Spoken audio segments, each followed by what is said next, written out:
IPL এর মাঝে গ্রেপ্তার ভারতে বাঁহাতি ব্যাটার, অভিযোগ কি? মহিলা ক্রিকেটে শুভমন যশস্বীকে পেয়ে গিয়েছে ভারত। দ্বাদশে 92% নাম্বার পাওয়া মেয়ে দেখাচ্ছেন বিশ্বজয়ের স্বপ্ন। রোহিতকে নিয়ে বড় বিতর্ক, চোট নিয়ে খেলছেন আইপিএল, ফাঁস করলেন মুম্বাইয়ের কোচ। রইল বাকি 7, বৃষ্টিতে ভেস্তে গেল ম্যাচ। চেন্নাই রাজস্থানের পর বিদায় হায়দ্রাবাদের, সুবিধা হলো কলকাতার। ব্যর্থ দিল্লির ব্যাটিং, তবু অল আউট করতে পারল না হায়দ্রাবাদ। জিততে কামিন্সদের চাই 134 রান। অঙ্ক পরীক্ষা, দুদিন আগে মোহনবাগানের ম্যাচ দেখতে যুব ভারতী। আইসিআইসিতে তৃতীয় সম্পূর্ণাকে সংবর্ধনা সবুজ মেরুনে।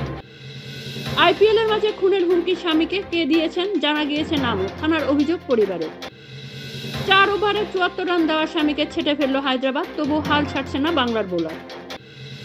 চেন্নাই আস্থা হারালো ধোনির উপরে, সই করালো পন্থের রেকর্ড ভেঙে দেওয়া উইকেট রক্ষক ব্যাটারকে।